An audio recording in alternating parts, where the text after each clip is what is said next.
গো, দেখাচ্ছ কেন? মোবাইল কই? তুই এক্ষুনি ফোন করছিলি। আল্লাহ গো, তোমরা কতদিন বলে আমার কাছে মোবাইল নাই? আমি মোবাইল কোড পাবো? মোবাইল নাই? একটু নাম শিগগিরি, আমি চেক করবো।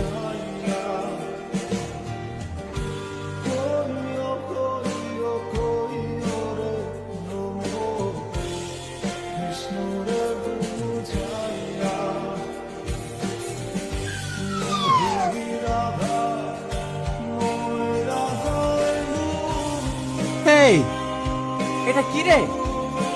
এটা মোবাইল না, এটা বেগুস। তুই আমার খাবি আর নাগরের গীত গাবি? এই তুমি আমার মোবাইল ভাঙি কেনে? তুমি আমার মোবাইল ভাঙলি কেনে? আমি আর তোমার ভাত খাবো না। আমি ভাত দিলে তো তুই খাবি, তোকে আমি আজকে ডিভোর্স দেবো। তুমি সত্যি বলছো? আজকে তুমি ডিভোর্স দিবা? হ্যাঁ দেব। কখন দিবা? চলো না এক্ষুনি। তুই তো মনের কথা বলছিলি রে। চ চ, তাহলে রেডি হয়ে নিকা। ঠিক আছে, আমি তাহলে একটা নতুন কাপড় আর মাথায় হাসি আসি। তুমি ওখানে পাগলের মতো যাও না, যেরকম করে একটা হাসি দিলাম। দাঁড়া দাঁড়া, সবই ঠিক আছে। ছেলি, তুমি তো বাপ, ছেলেটা তোমার কাছে রাখো না। আমার একটু সমস্যা আছে। সমস্যা তো আমারও আছে রে। কি করি? হ্যাঁ, আমার মার কাছে রেখে আসি। হ্যাঁ, ওইটাই ঠিক হবে। চলো চলো, রেডি হলি। খেতে পড়বে, এদিকে ভালো করে ডিভোর্স দিবি, আমার এদিকে বাদমের ফোন সুইচ অফ।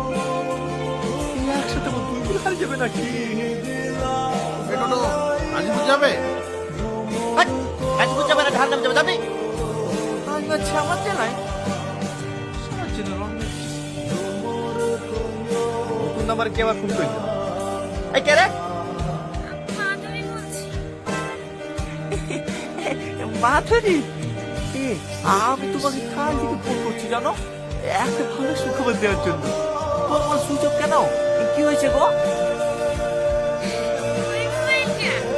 ওই মোবাইলটা হারিয়ে গেছে তো, তাই অন্য নাম্বার থেকে ফোন। ও, এই আমি এখন ফ্রি হয়ে গেছি, চলো না কাল বিয়েটা সেরে ফেলি। আচ্ছা ঠিক আছে, তাই হবে। আমিও ফ্রি হয়ে গেছি। আচ্ছা ঠিক আছে, তাহলে তুমি কালকে 4টের সময় বহরমপুর কাজে বসে চলে এসো। হ্যাঁ, আমি পৌঁছে যাবো।